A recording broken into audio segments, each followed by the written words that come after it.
अनेकदा चांगला पगार असूनही आपल्या खिशात काहीच शिल्लक राहत नाही. यात तुमचाही समावेश असेल तर तुम्ही या सोप्या गोष्टी वापरून फार मोठी बचत करू शकता. आजकालच्या महागाईच्या जमान्यामध्ये पगार कधी खर्च होतो आणि किती खर्च होतो हेच समजत नाही. असे अनेक लोक आहेत ज्यांचे उत्पन्न कितीही असले तरी त्यांच्याकडे पैसे शिल्लक राहत नाहीत. वाढत्या पगारांसोबत खर्चही वाढत जातात. असे जर तुमचे होत असेल तर तुम्ही सावधगिरी नक्कीच बाळगायला पाहिजे. नमस्कार, मी रमेश. बचतीच्या बाबतीमध्ये या विषयावरती उपदेशपर मी नेहमीच व्हिडिओ तयार करत असतो. त्यापैकीच हा आजचा देखील एक व्हिडिओ आहे. अतिशय सुंदर व्हिडिओ आहे हा. चांगला पगार येतोय परंतु पगार शिल्लक राहत नाही, पगार पुरतच नाही, अशा अनेकांच्या तक्रारी असतात. असं जर होत असेल तर तुम्ही खरोखरच सावधगिरी बाळगायला पाहिजे, कारण ही चिंता करण्यासारखी गोष्ट आहे. परंतु असे होण्यापाठीमागे कारण काय? म्हणजे तुम्हाला बचत न करण्याची सवय लागलेली आहे काय? घरामध्ये जर तुम्ही कमावते पुरुष आहात, करते पुरुष आहात, एकुलते एक पुरुष आहात, तर सगळ्या जबाबदाऱ्या तुमच्याच खांद्यावर असणार आहेत. अशा वेळी बचत किंवा गुंतवणुकीचे महत्व तुमच्यासाठी फार महत्वाचे आहे.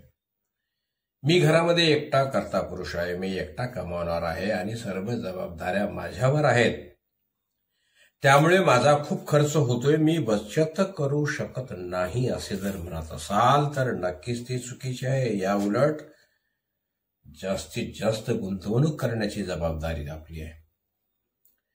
अशा वेळी जास्तीत जास्त गुंतवणूक कशी करावी हे मी आजच्या व्हिडिओमध्ये आपल्याला सांगणार आहे. तत्पूर्वी ऐकून घ्या की आपल्याला कितीही पगार असू द्या, आपल्याला तो पुरेसा नसतोच. पगार कमी पडतच राहतो. पगार कमी पडू नये म्हणून यासाठी आपल्याला आपल्यात काही बदल करावे लागतील. आपल्या मराठीमध्ये एक म्हण आहे की अंथरूण पांघरून पाहून पाय पसरावे. अशा प्रकारे आपल्याला आपल्यामध्ये बदल करावे लागतील. आपल्या पगारातील 20% बचत ही केलीच पाहिजे. जर आपल्याला ही बचत करता येत नसेल तर पगार येताच 20% रक्कम दुसऱ्या खात्यात ट्रान्सफर करून टाका. आणि दुसरे खाते नसेल तर पगार झाल्यानंतर लगेचच ही रक्कम बचतीमध्ये कुठेतरी गुंतवून टाकायची.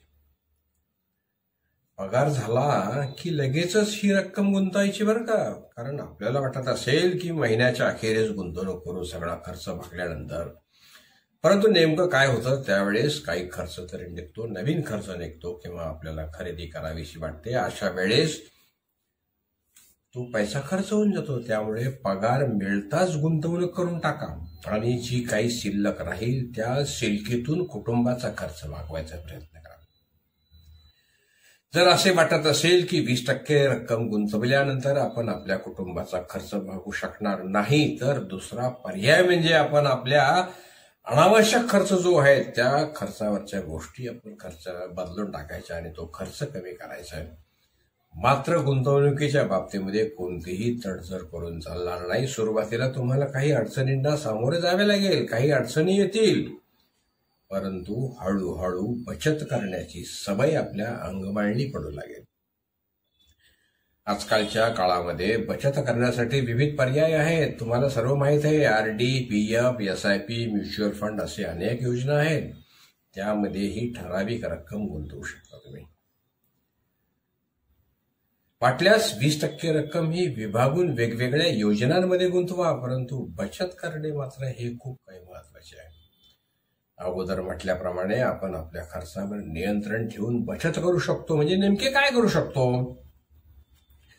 आपल्याला जर सिगरेट, दारू, बिडी, काडी वगैरे कुठले व्यसनं असतील तर ती व्यसनं सोडण्याचा प्रयत्न करा. महिन्यातून आपण 2दा बाहेर जेवायला जात असेल तर एकदाच जा. क्रेडिट कार्डचा वापर जास्त प्रमाणात होत असेल तर तो कमी करा.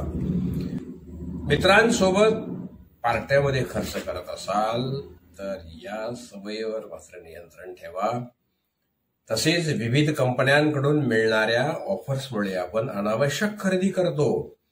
अशी जर खरेदी होत असेल तर त्या सवयीवर सुद्धा नियंत्रण ठेवा. अशा प्रकारच्या जर उपाययोजना केल्या तर नक्कीच मिळणाऱ्या पगारामध्ये आपण आपला खर्च भागवून बचत सुद्धा करू शकतो.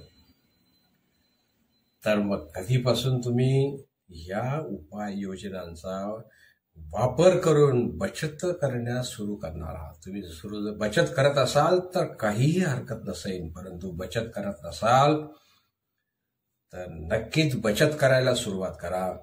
आपणास हा व्हिडिओ कसा वाटला ते अवश्य कळवा. पुन्हा एकदा भेटूया असाच एखादा मात्र चांगला विषय घेऊन पुन्हा एकदा भेटूया. तोपर्यंत नमस्कार.